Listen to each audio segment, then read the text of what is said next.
지난 시간에는 정치에 대한 얘기했습니다. 네, 우선 권징 들어가기 전에 정치에 대해서 잘못 제가 표현한 부분들이 있어서 그 항목을 띄워놓고 설명을 다시 하겠습니다. 헌법 몇 조입니까? 그 부분 좀 방송실 좀 띄워주십시오. 예. 원로 장로에 대한 얘기입니다. 한번 같이 읽어보겠습니다. 1번 시작. 원로 장로는 한 교회에서 20년 이상 장로로 심우하고 은퇴하는 경우에 교회가 그의 명예를 보존하기 위하여 추대한 장로다. 원로 장로는 공동의회의 출석 회원 과반수의 결의로 추대한다 이랬습니다. 교회에서 공동의회에서 3분의 2를 요구하는 게 두 가지입니다. 하나는 장로 피택할 때, 장로 뽑을 때 3분의 1을 얻어야 되고요. 또 하나는 위임 목사로 청빙할 때도, 위임 목사 청빙을 할 때도 3분의 1을 얻어야 됩니다. 그리고 나머지는 다 과반수입니다. 안수 집사 권사 선택할 때도 과반수고, 저렇게 원로 장로 추대할 때도 과반수고, 원로 목사 추대할 때도 과반수입니다.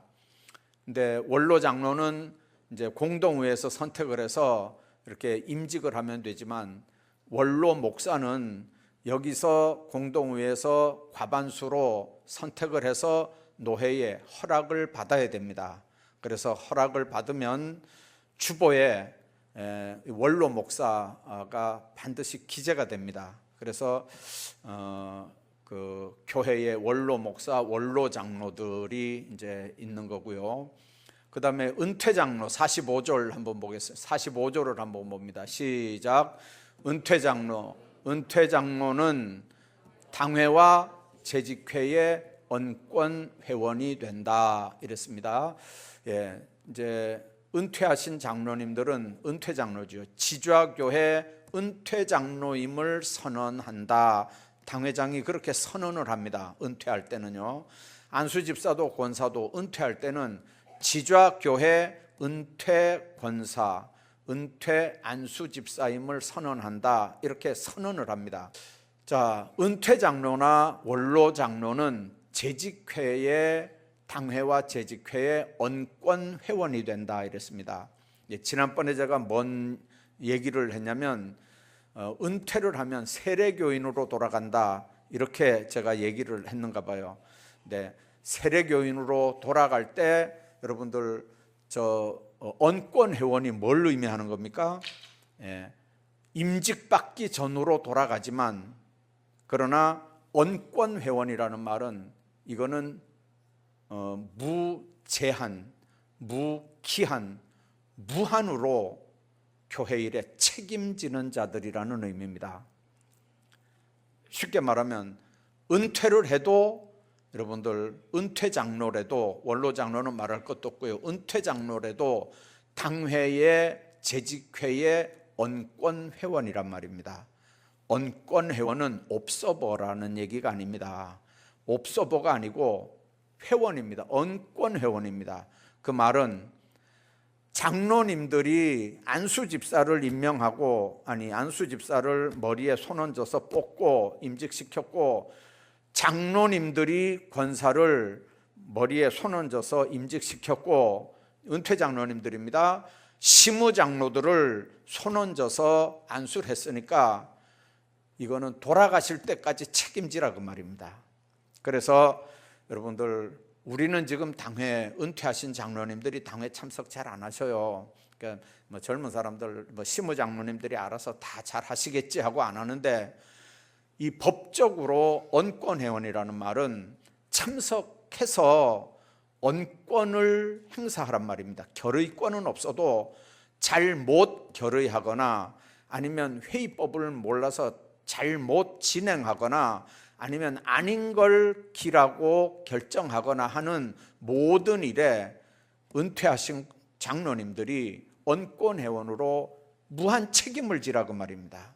그래서 안수 집사나 권사나 시무 장로들이 곁길로 갈 때는요, 이거 끝까지 책임져야 되는 게 은퇴하신 장로님들이 책임져 주셔야 돼요. 예. 그래서 그냥 제가 먼저 번에 이야기할 때 무임 목사 이야기를 하면서 무임 목사 3년이면 이거는 목사직이 자동 해직되고 이제 세례교인으로 돌아간다고 얘기하면서 아마 장로님들도 은퇴하시면 다 세례교인으로 돌아간다 이렇게 아마 연결을 그렇게 했나 봐요. 아니에요. 그러니까 언권회원이라고 하는 말의 의미를 여러분들이 잘 이해를 하셔야 됩니다. 그래서 난 은퇴했으니까 이제 된다, 안 돼요. 끝까지 돌아가실 때까지 책임지셔야 되는 게 은퇴 장로님들이에요. 잘못하면 불러다 책망도 하고 권고도 하고 뭐 때로는 밥도 사주고 뭐 야단도 치고 뭐 이렇게 해야 되는 게 이제 은퇴 장로님들이 하시는 일이라는 걸 명심하셔야 됩니다. 자, 오늘 이제 그 부분 여러분들 오해가 있어서 제가 전달을 잘못한 것 같아서 수정을 하고요. 오늘 권징에 대한 얘기를 하는데 교회 헌법에 이제 교리가 있고 그다음에 그 정치가 있고 권징이 있고 이 세 파트가 있다고 그랬죠. 그래서 오늘 마지막에 권징 부분을 이야기하는데요. 권징이라고 하는 말은 1조 띄우십시오. 1조. 예, 권징 시작. 권징은 예수 그리스도께서 교회에 주신 권한을 행사하며 그 법도를 시행하는 것으로서 각 치리회가 헌법과 헌법이 위임한 제규정 등을 위반하여 범죄한 교인과 직원 각 치리회를 권고하고 징계하는 것이다. 권징의 뜻이 뭐라고요? 권고하고 징계하는 겁니다. 권고하고 징계하는 거. 권고했는데도 말 안 들으면 아까 그랬죠? 가서 그 사람과만 상대해서 권고하라는 거예요. 근데 권고해도 말 안 들으면 어떻게 해요? 한두 사람을 더 데리고 가서 두세 증인 입으로 말마다 확증시켜서 권고하라는 거예요. 그래도 안 들으면 교회에다가 얘기하라는 거예요. 교회 말도 안 들으면 이방인처럼 세리처럼 여기라는 거죠. 이게 초대교회의 교회에 준 권징의 틀입니다. 자, 이게 이제 너무 간단하잖아요. 상황은 너무 구체적일 수 있는데 그래서 이 부분을 교회가 구체적으로 이렇게 만드는 거예요. 그게 이제 권징의 총칙입니다. 자, 그러면 왜 권징을 해야 되느냐? 권징의 목적입니다. 시작. 하나님의 영광과 권위를 위해서 범죄를 미연에 방지하고 교회 신성과 질서를 유지하고 범죄자의 회개를 촉구해서 올바른 신앙생활을 하게 함을 그 목적으로 합니다. 자, 그러면 어떨 때 권징을 할 수 있는 죄가 되느냐? 어떤 죄를 교회가 권징할 수 있느냐? 그 말입니다. 자, 교인, 직원, 치리회, 또 산하기관 및 단체 이사감사 이런 사람들이 다음에 얘기하는 한 가지 이상의 죄를 범하면 이거는 권징을 해야 됩니다. 자, 1번 시작. 성경상의 계명에 대한 중대한 위반 행위를 할 때, 그러니까 계명은 613개예요. 그 대표가 10계명입니다. 그 중에 하나 중대한 위반 행위를 할 때, 그 다음에 두 번째 총회 헌법 또는 제규정에 정해진 중대한 의무 위반 행위, 이거는 죄가 아닌 것 같은데 죄예요. 지난 시간에 교인의 의무 얘기했죠. 교인의 의무, 세례 받을 때 세례 받으면 이제 교인 되는 거거든요. 그래서 우리 당회에서 꼭 물어봐요. 당회원들이요, 교인의 의무가 뭐냐? 자, 지난 시간에 들었으니까 교인의 의무가 뭐라고 그랬습니까? 첫째, 공예배, 공중예배 참석하는 거예요. 두 번째, 11조 헌금 봉헌해야 돼. 이거 헌금의 기준은 11조라고 그랬어요. 세 번째는 당회 7위에 복종하는 것. 이 세 가지는 직분자의 의무가 아니고요. 이거는 세례 교인의 의무예요. 이 세 가지 중에 하나 위반하면요, 이건 치리감이에요. 세 번째, 시작. 예배를 방해하는 행위. 여러분들 예배 방해하는 모습은 여러 가지일 수 있어요. 그 다음에 예배가 방해가 되면, 한 사람이라도 저거 예배 방해된다 그러면 안 돼요. 얼마 전에 저쪽 뒷자리에서 어떤 이제 지나가면서 우리 교회 들어오기 시작한 어떤 여자 한 분이 뭐 할렐루야, 뭐 아멘, 뭐 이렇게 하면서 이제 뭐 이렇게 찬양할 때마다 목소리가 이렇게 좀 굉장히 컸어요. 그래도 이제 참을만 했는데 나중에는 뭐 할렐루야 아빠 이렇게 하더니 나중에는 뭐라 그러냐면 할렐루야 오빠 뭐 이렇게 해가지고 이건 아니다 싶어가지고요 불러서 이건 아니라고 입을 다물든지 다른 교회 가든지. 그래 누가 옆에서 권사님들이 되게 뭐라게 버렸어요. 할렐루야 오빠가 뭐예요 이게요. 이게 무슨 이거는 예배 방해하려고 작정한 거예요 이거는요. 그러니까 하나님 앞에 드리는 예배, 그래서 예배 방해하는 행위는 이건 징계의 대상, 권징의 대상이 돼요. 우리가 특별 새벽, 이제 보통 새벽 예배 때 우리가 새벽 기도회실에서 이제 새벽 기도를 합니다만은 목소리가 너무 커서 다른 사람이 기도를 못할 정도가 되면요, 그것도 방해가 되는 거예요. 그래서 하나님 앞에 부르짖어 기도하라는 게 성경의 가르침이지만 예배 방해하면 안 되잖아요. 남 기도 못하게 기도 막으면 안 되잖아요. 그러니까 내 기도 소리가 다른 사람 귀에 안 들어가도록 조용히 기도해야 되고요. 그래서 기도 너무 크게 해서 옆에 사람 방해하는 일이 없어야 돼요. 이거는 법이기 전에 예의잖아요. 예의가 안 통할 때 법이 적용이 되는 거예요. 예배 방해함은 이거 권징의 대상이 돼요. 그 다음에 이단적 행위와 이에 적극적으로 동조하는 행위, 이단들 알죠? 그 다음에 허위사실 유포하여 교인 또는 직원의 명예를 훼손시킨 행위. 이제 유포라는 말이요, 이렇게 받아서 전달한단 말이에요. 내가 발원지가 아니라도 받아서 전달했다면 이 사람은 유포자예요. 여섯 번째는 직권을 남용하거나 직무를 유기하는 행위. 여러분들 재직원이 재직회 참석 안 한다, 이거는 무슨 죄에 해당할까요? 직권 남용일까요? 직무 유기일까요? 그 직무 유기예요. 그거는요, 문제가 되면 될 수 있는 거예요. 직권 남용하는 것도 그렇고 직무 유기하는 것도 그렇고. 그래서 재직회의 부서장으로 임명했는데 한 번도 1년 내내 여러분들 재직회 참석 안 한다, 부서장인데도 그 부서 한 번도 소집해서 일 안 한다, 이건 직분 직무 유기예요. 그 다음에 7번 파렴치한 행위, 성범죄 포함해서 국가재판에 의해 금고 이상, 성범죄 경우는 벌금 이상의 형이 확정된 범죄 행위. 그 다음에 8번 재판국의 판결에 순응하지 않는 행위. 9번째 타인에게 범죄케 한 행위. 이건 내가 범죄하지 않았어요. 그런데 옆에 사람을 충동질시켜서 옆에 사람으로 하여금 범죄하게 하는 행위. 이거는 범죄 교사죄거든요. 그 다음에 7위회 석상. 7위회는 어디죠? 우리 교회 같으면 7위회가 당회라고 그랬죠. 노회는 노회가 7위회예요. 총회는 총회가 7위회예요. 우리 교단에 7위회는 3개밖에 없어요. 총회, 노회, 당회. 자, 7위회 석상이면 어디를 얘기하는 거죠?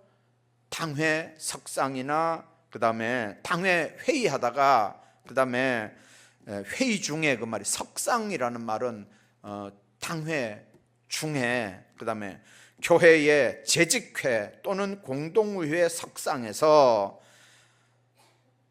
폭언, 협박, 폭행, 상해, 재물 손괴 이런 행위를 할 때 이것도 권징의 징계에 해당됩니다. 그 다음에 사건 담당 직원이 이제 나중에 재판국에 대한 얘기 나오고 기소위원회에 대한 얘기 나옵니다. 사건과 관련해서 금품을 수수한 행위. 요즘에 윤석열 검사장 보니까 집에 뭐 바카스도 배달이 되고 막 배달이 막 된대요. 격려하고 응원하는 차원이잖아요. 그런데도 다 택배 반송 다 시킨대요. 여러분들 그런 거 하나 바카스 한 병 받아 먹었다가 나중에 얼마나 시끄러워지겠어요. 그러니까 다 반송하는 거예요. 사건 담당 직원이 사건과 관련해서 금품을 수수하면 안 돼요. 그 다음에 12번 교회와 각 치리회 및 총회 산하기관 및 단체와 기관 사무실 내외에서 폭언, 협박, 폭행, 상해, 재물손괴, 감금, 위협, 업무방해, 치리회 재판국 판결 및 치리회 지시에 대하여 불법 항의 집회 및 시위 등의 행위를 할 때 이게 치리 대상이 돼요. 그 다음에 13번 교회, 노회, 총회 및 총회 산하기관 단체와 관련된 문서 위조, 변조, 개인정보와 문서의 불법 획득 및 유출 행위, 각종 증명서 위조 행위, 또 이를 행사하는 행위, 이것도 권징에 해당되고요. 그 다음에 교회, 노회, 총회 산하 기관 및 단체의 운영에 있어서 부정과 공금, 유용, 횡령, 배임 등의 재정비리 행위, 그 다음에 노회, 총회, 감사위원과 총회 산하기관 단체 직원, 이사, 감사 직무 태만, 그 다음에 고의 행위로 노회, 총회 각 상임부서, 산하단체에 상당한 손실을 입힌 행위, 이런 게 다 권징의 대상입니다. 그러니까 교회에서 권징할 때 몇 가지 죄입니까? 15가지 죄일 때는 언제든지 권징의 대상이 됩니다.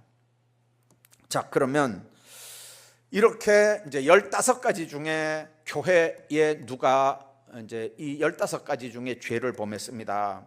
그러면 어떤 분들은 그래, 당회가 뭘 하냐고, 왜 저런 걸 치리 안 하냐고, 왜 목사가 저런 건 치리 왜 안 하냐고.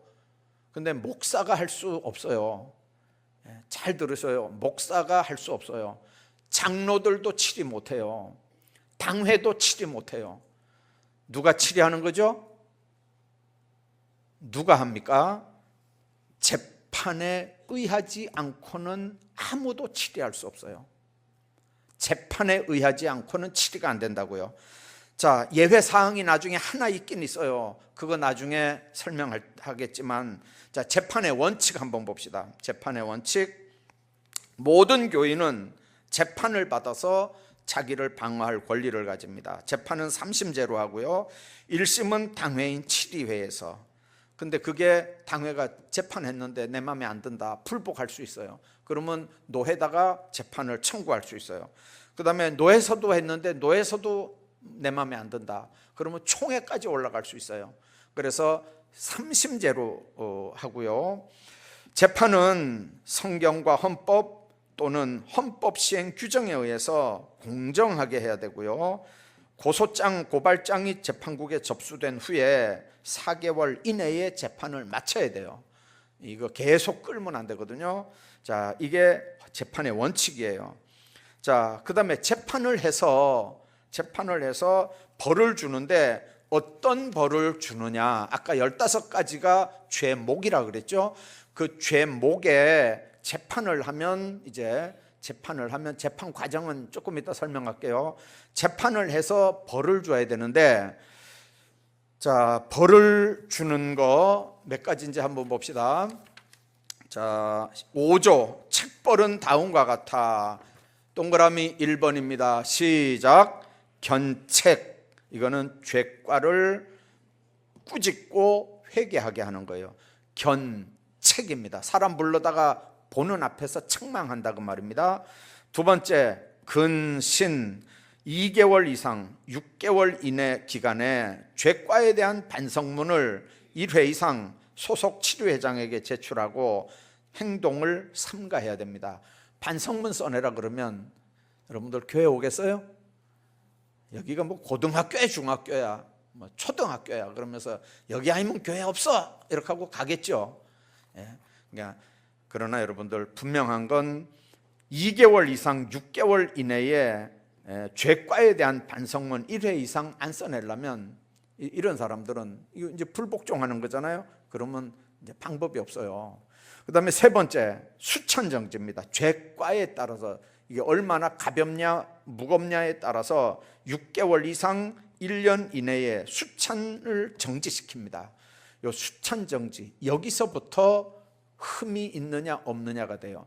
그 앞에는 견책 근신은 그걸 흠이 있다고 얘기를 하질 않아요. 그러나 수찬정지부터는 흠으로 인정을 해요.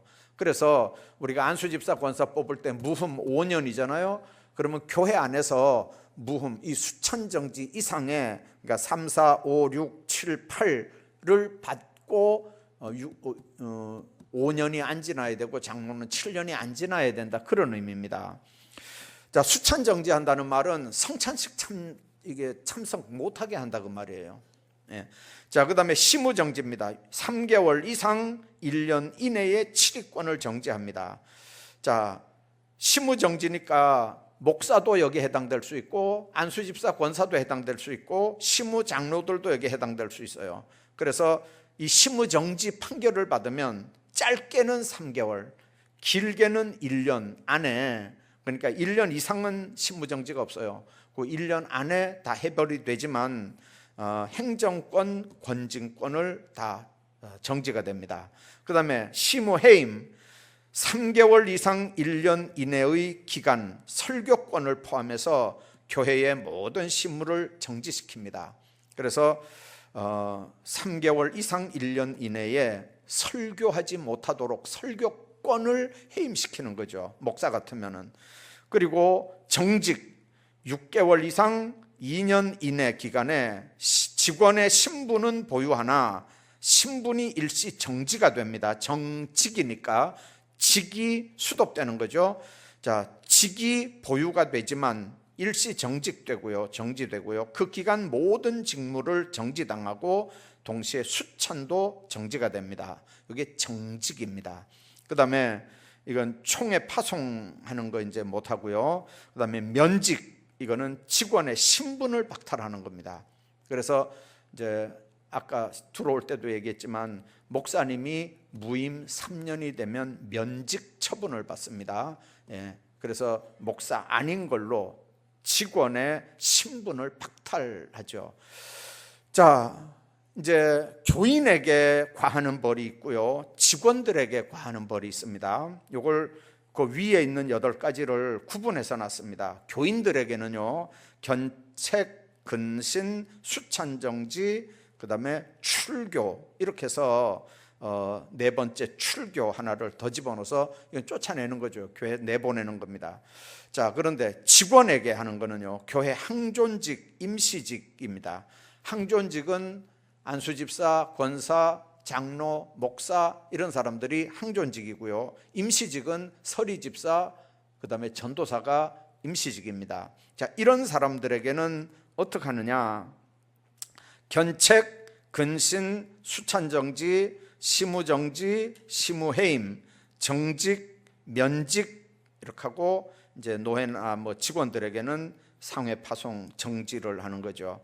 자, 그런데 단 교회 직원에게는, 교회 직원, 임시직이나 항존직이나 교회 직원에게는 출교를 병과할 수 있고, 또한 그 뒤에 거는 필요 없고요, 다른 벌과 함께 혹은 출교만 할 수도 있고 다른 벌을 병과시킬 수도 있습니다. 출교는 교회에서 쫓아내는 겁니다. 자, 그 다음에 그 책벌의 원칙입니다. 책벌의 원칙 1번, 죄과를 범한 자, 은퇴자도 포함됩니다. 책벌은 재판 절차를 거쳐서 행해야 합니다. 그 다음에 재판을 받지 않고는 권징할 수 없습니다. 이게 법입니다. 재판 받지 않고는 재판하지 않고는 권징할 수 없습니다. 그다음에 재판의 석상에서 범한, 재판 받다가 이제 범한 죄에 대해서는 별도의 고소 고발 기소 없어도 즉시 판결로 책벌할 수 있고요. 피고인의 경우는 본죄와 원래 지었던 죄와 병합해서 가중처벌을 할 수 있다 이랬습니다. 그래서 이 재판하는 자리에서 범한 죄는 이는 속된 말로 약이 없습니다. 자, 그 다음에 재판국입니다. 총회재판국은 총회, 노회재판국은 노회, 당회재판국은 당회에 목사에 관한 소송사건 및 장로의 노회원 또는 총회원으로 행위는 그 관할재판이 노회에서 하는 거고요. 일반 교인 및 장로, 집사, 권사, 서리집사, 전도사에 관한 건은 당회재판국에서 합니다. 자, 문제는 이제 구성입니다. 재판국은 어떻게 구성하느냐? 당회에서 치리하는 게 아니라고 그랬죠. 당회에서는요 반드시 재판국으로 이걸 바꿔야 돼요. 물론 당회장이 재판국장이 되긴 합니다만은 이제 옛날 얘기니까 할게요. 제가 지주학교에 오니까 지주학교에서 영락교에 나간 사람들을 7일 했어요. 면직 출교를 시켰어요. 제가 당회록을 딱 보니까요 당회에서 그렇게 했어요. 근데 그때 법도 재판에 의해서만 그렇게 해야 됐어요. 당회가 재판국을 설치하지 않고 당회가 하는 결정은 무효예요. 그래서 제가 와서 제일 먼저 했던 게 영락교에 나간 사람들 중에 면직 출교받은 사람들 몇 사람을 해벌을 했어요. 왜 그러냐면 책벌이 무효기 때문에요. 이해가 되시죠? 재판에 의하지 아니하고 권징할 수 없어요. 자, 그 다음에 보십시오. 당회재판국은 당회에서 선임된 재판국은 2명 내지 5명으로 당회장은 반드시 포함되어야 되고요 합니다. 필요한 경우 당회 결의로 기소위원을 제외한 당회원 전원이 재판국원이 될 수 있습니다. 7인은 반드시 재판을 통해서 해야 되지만 그러나 당회원인 경우는 안 됩니다. 당회원인 경우는 무조건 재판 받아야 되는 거고요. 당회원을 제외한 일반 교인이나 일반 직원에 대해서는 심무정지 6개월 이하의 책벌을 과하거나 혹은 책벌하지 않을 경우에 이제 아까 얘기한 것처럼 견책한다든지 뭐 권계한다든지 그런 간단한 걸 할 때는 기소 안 하고 재판 절차 없이도 당회가 3분의 2 이상 출석 과반수 결의로 간단한 징계는 할 수 있도록 그렇게 되어 있습니다. 그래서 이거는 당회 기소위원회 결정, 당회 재판국의 판결과 동일한 걸 당회 권한에 넣어놨습니다. 그래서 여러분들 당회의 여러분들 기능이 그런 기능도 있다는 걸 아시기 바랍니다. 다 재판에 의해야 되지만 재판에 의하지 않고도 이런 가벼운 것들은 기소와 재판을 대신하는 당회 판결이 있다는 걸 여러분들 명심하시고, 자 이제 내용은 쭉 하고요. 우선 기소에 대한 얘기부터 좀 기소 저쪽 뒤에 있네요. 자, 우선 어디를 하냐면요 3장 일반 소송 절차를 하겠습니다. 일반 소송 절차 띄워주세요. 자, 27조입니다. 당사자 능력입니다. 당사자 능력이라 하면 소송의 주체가 될 수 있는 일반적 능력으로 피고인, 원고인이 될 수 있는 자격을 얘기합니다. 그러니까 이게 당사자 능력입니다. 원고도 될 수 있고 피고도 될 수 있고, 권징재판에 있어서 기소권자는 각 치리회에서 선임된 기소위원회 위원장이 되고, 또 기소위원회는 그러니까 피고소인에 대한 죄과를 조사하고 기소 여부를 결정합니다. 권징재판에 있어서 피고인은 고소 고발인으로부터 고소 고발을 당하여 죄과를 범한 혐의로 기소위원회에 의하여 재판국에 기소된 자이다. 자, 이제 무슨 얘기냐면요, 아까 15가지가 교회 범죄 사항이라고 그랬잖아요. 그 범죄 사항을 여러분들이 보면서 이거는 내가 피해자이기 때문에 고소할 수 있고요, 내가 제3자지만 이거 그냥 놔둬서 안 된다. 이래서 삼자가 하는 게 고발이에요. 피해본 당사자가 하는 건 고소고요, 피해 당사자가 아니래도 삼자가 하는 게 고발이에요. 그래서 고소와 고발을 하는데 유가 원칙에 의해서 이렇게 고소장, 고발장을 만들어야 돼요. 이제 총회 헌법에 여러분들 들어가 보시면 그 양식이 다 있어요. 그 양식이 있고 그거에 의해서 이제 고소를 하면 당회 서기가 그걸 접수를 해요. 접수를 하고 이게 과연 재판거리가 되냐 아니냐를 기소위원이 판단을 하는 거예요. 그래서 당회는 그런 건이 당회 서기에게 접수가 되면 당회를 해서 기소위원을 2명 이상 뽑아야 돼요. 그러면 그 기소위원 2명으로 하여금 그거를 이게 각하시킬 거냐 아니면 접수할 거냐, 그거를 기소유예를 할 거냐, 그걸 결정을 하셔야 돼요. 기소위원들이 하는 거예요. 그래서 이거는 재판해서 이 사람 벌 줘야 된다 이래 생각하면 그걸 기소하는 거예요. 기소를 딱 해서 당회에다 기소했다고 보고를 하면 당회는 즉시 재판국을 설치를 해야 돼요. 재판국을 설치해서 그 기소위원회로부터 받은 고발장 그거를 접수해 가지고 내용은요 일반 세상 법정에서 하는 과정하고 똑같이 합니다. 증인도 있어야 되고요, 다 이렇게 변호인도 있어야 되고요, 다 불러다가 증인 신문도 해야 되고 다 해요. 다 해가지고 마지막에 이렇게 판결을 하거든요. 이제 그럴 때 여러분들 뭘 해야 되냐면 고소인 뭐 이런 사람들은 28조 1항을 한번 띄워보시기 바랍니다. 28조 1항 한번 같이 봅니다. 시작. 고소, 고발인, 항소인, 상고인, 이의 불복 신청인, 재심 청구인, 행송, 쟁송인, 치리회는 재판 비용을 예납해야 한다. 아까 얘기했잖아요. 기소위원이 뽑히고 재판국원이 뽑히면 그 사람들이 모여서 연구를 해야 돼요. 그 사람들이 밥도 먹어야 돼요. 그 비용을 교회 경상비에서 절대 지출 못해요. 개인 문제 해결하려고 교회 돈 가지고 밥 못 먹어요. 비용 못 써요. 그러니까 그 문제를 해결하려면 고소 고발하는 사람이 돈을 내야 돼요. 재판 비용을 내야 돼요. 그 재판 비용을 예납해야 돼요. 그래서 당회 고소장 낼 때는 50만 원, 노회 고소장 낼 때는 100만 원, 총회 고소장 낼 때는 200만 원인가 그래요. 아주 법으로 명시가 딱 돼 있어요. 당회는 50만 원, 노회는 100만 원 이렇게 딱 명시가 돼 있어요. 그 돈을 이렇게 그 소액환 뭐 이런 걸로 해가지고 서류에 첨부를 해서 고소장을 접수해야 접수가 돼요. 그게 첨부가 돼서 고소장이 접수가 돼도 양식이 총회 고소장이나 고발장 양식이 아닌 편지처럼 써가지고 하는 거는 당회가 절대 접수 안 해요.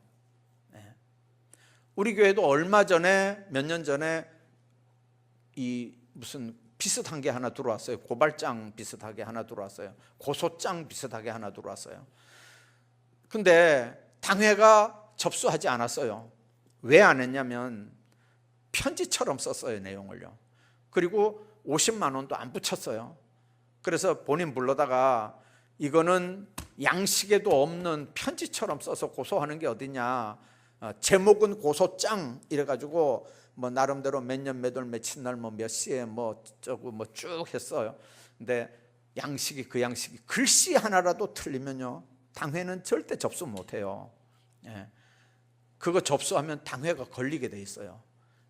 그래서 그렇게 해서 이제 하면 이건 시행 규정, 헌법 시행 규정으로 이제 그런 내용들이 있어요.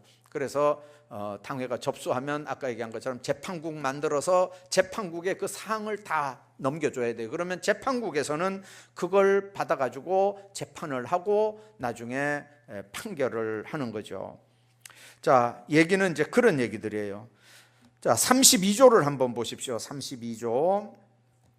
29조에는 변호인을 선임해서 변호받을 수 있다는 얘기를 했고요. 32조 판결의 선고는 기소가 제기된 날부터 당해재판국은 60일 이내, 노회재판국은 90일 이내에 해야 된다 이랬어요. 그래서 요 날짜가 있어요. 무작정 끌면 안 돼요. 기소가 된 날부터, 자 그러면 고소장 접수했는데 기소하는 날은 40일이라 그랬죠. 그 다음에 재판국에 넘어갔을 때 당해재판국은 60일 이내 그걸 재판을 해야 돼. 노회선 90일 이내 해야 되고요. 자, 그 다음에 48조를 한번 보겠습니다. 누가 고소할 수 있느냐? 고소자입니다. 1번 시작. 피해 입은 당사자가 고소할 수 있습니다. 그 다음에 두 번째, 피해자가 사망한 때는 배우자, 직계 친족, 형제, 자매가 고소할 수 있습니다. 만일 제3자가 하려고 하면 그건 고소가 아니고 고발입니다. 고발. 자, 그 다음에 고소기간입니다. 49조 읽어봅니다. 49조 시작. 고소는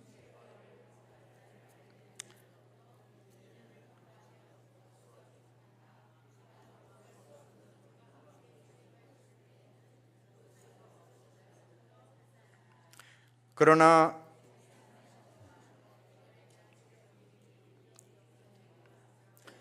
감사위원이나 뭐 그런 사람들은 이제 5년으로 한다 이랬습니다. 하여튼간 당회나 노회에서 하는 거는 2년 경과하면 고소하지 못합니다.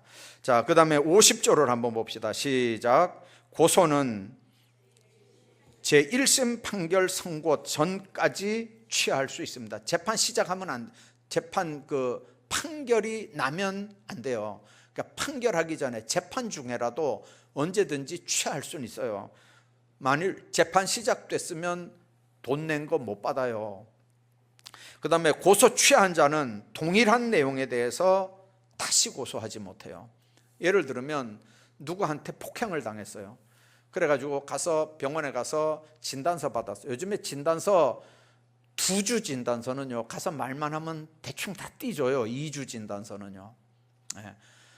그래도 일단 진단서가 들어오면 그 진단서 첨부해서 내가 폭행당했습니다 하면 이제 기소해야 되잖아요. 교회 안에서 주먹질이 왔다 갔다 했으니까 교회가 기소를 하는 거예요. 기소해서 재판을 하려고 하는데 옆에 사람들이 중재했겠죠. 아이고 그거 뭐 그냥 뭐 좋게 화해하고 말하라고. 그래서 본인이 아이고 그럼 뭐 좋은 게 좋지 뭐 늘 볼 사람 이렇게 하고 고소했던 걸 취하를 해줬어요. 그랬는데 몇 달 지나간 다음에 그 사건이 또 도마에 올랐어요. 그래가지고 이 사람이 취하를 해줬는데 나중에 뭐라 그러냐면요, 그거 가지고 문제를 또 삼는 거예요. 그러니까 이 사람 괘씸해가지고 이 나쁜 놈 내가 취하를 해줬더니 네가 이렇게 나와? 안 돼 이거는. 그리고 또 고소를 할 수 없다 그 말이에요. 한 번 고소했던 걸 취하했으면요 절대로 그 건 가지고 다시 고소 못해요. 그건 사회법도 다 똑같아요. 이 법 가지고 사회법 만드는 거거든요. 사회법을 먼저 만든 게 아니고 교회법 가지고 사회법을 만들었어요. 그러니까 사회법도 마찬가지예요. 한 번 고소했다가 취하하면 그 건 가지고 다시 고소 못해요. 자, 그 다음에 고발. 아까 얘기했죠. 3자가 하는 거예요. 자, 넘어가서 고발도 죄가를 알게 된 날부터 1년을 경과하거나 죄가가 있은 날로부터 2년을 경과하면 고발하지 못하고요. 자, 고발도 1심 판결 선고 전까지는 취할 수 있고요. 고발도 마찬가지로 동일한 내용에 대해서 다시 고발하지 못하고요. 자, 그렇습니다. 자, 고발장에는 어떻게 해야 되느냐면 53조 1조를 한번 보십시오. 고발은 비고발인의 소속 7위 회장에게 서면으로 해야 됩니다. 그러니까 교회 안에서 할 때는요, 당회장 곽종복 목사 이렇게 가지고 등기 편지로 보내줘야 돼요. 등기로. 그러면 저한테 온 거니까 제가 받아서 뜯어보고 이걸 그 당회 서기에게 내죠. 자, 노회도 노회장 이름으로 보내야 되고요. 자, 그 다음에 그 다음에 고소장 및 고발장에는 다음 사항을 기재하고 서명 날인해야 됩니다. 고소인, 고발인 및 피고소인, 피고발인 성명, 나이, 성별, 직분, 주소, 죄과 명 및 죄과 내용, 증거, 명 이렇습니다. 자, 예를 들어서 이제 두들겨 맞아가지고 고소장을 냈어요. 고소장을 냈는데 이제 억울하니까 이제 당회에 와서 이야기를 하는 거예요. 내가 이렇게 두들겨 맞았습니다. 그래서 두들겨 맞은 폭행 문제 가지고 고소를 했어요. 근데 하다가 얘기하다 보니까 그놈이요 도둑질도 했어요. 그놈이요 무슨 죄도 했어요. 막 그러면서 또 다른 얘기까지 하는 거예요. 그러면 여러분들 그 다른 입으로 얘기하는 다른 죄들은요 재판할 때 다루지를 못해요. 왜 그러냐면 고소장에 있는 내용만 다룰 수밖에 없어요. 다른 내용을 고소하려면 또 고소장을 새로 만들어야 돼요. 그러든지 아예 처음부터 고소할 때 이런 죄, 이런 죄, 이런 죄, 이런 죄 해가지고 같이 고소를 하든지 이제 그렇게 해야 돼요. 자, 그렇게 해서 접수를 하면 7위 회장이 전항의 기간 내에 기소위원회에 이첩해야 되고요. 이첩하지 않거나 반려할 경우는 고소 당사자가 부전지를 첨부해서 기소위원회에 접수할 수 있습니다. 자, 예를 들면 누가 저한테 예를 들어서 어느 장로님 고소한다고 이걸 보내왔어요. 근데 내용이 뭐냐면 아이고 뭐 그런 걸 다 가지고 고소를 합니까? 뭐 그런 내용이라고 합시다. 그러면 내가 안 받겠죠. 그걸요 안 받고 돌려주려고 그런단 말이에요. 그러면 본인이 고소한 본인이 당회장한테 고소장을 냈는데 당회장이 안 받는단 말이에요. 그러면 부전지를 붙이는 거예요. 부전지를 붙여가지고 내가 몇 월 며칠 날 당회장한테 이거 등기로 했는데 당회장이 안 받고 반려를 한다. 그러니까 노 회장한테 이거를 상고한다. 이래가지고 상위 7위회에다가 이걸 올리는 거예요. 그럼 50만 원 더 붙어야 되겠죠. 그렇게 해서 당회가 안 받고 이렇게 미루는 건 올라갈 수밖에 없어요. 또 예를 들면 당회가 접수했다 할지라도 예를 들어 장로님의 문제인 것 같으면 그 장로 몇 명이 앉아가지고 그걸 어떻게 우리가 의논하겠어요. 그러니까 아이고 골치 아프니까 이거는 노회에다가 이첩하자 이래가지고 노회에 대리 재판을 하도록 그렇게 합니다. 자, 근데 여기서 이제 얘기하는 거는 71조에 보면 피고인은 판결이 확정될 때까지는 무죄 추정을 하는 거예요.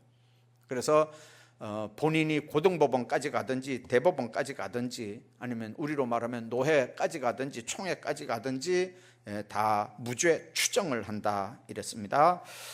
자, 나머지 얘기들은 여러분들이 다 보시면 이해할 수 있는 얘기들이고요. 이제 이런 부분에 대해서 더 구체적으로 알고 싶으면 총회 헌법을 들어가 보시면 교회 정치 따로 있고 권징 따로 있고요. 다 따로 이렇게 있어요. 누구든지 볼 수 있습니다. 그래서 들어가서 내용들을 잘 이렇게 살펴보시고 교회 일들을 감당하시고요. 그다음에 아까 그 이야기 하나 했는데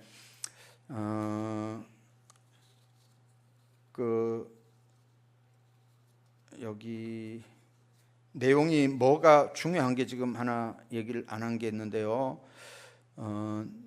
내용이 뭐냐면 그 당회가 재판 없이도 당회 안에서 할 수 있는 일들이 있어요. 그 부분이 몇 조인지 한번 띄워보시겠어요?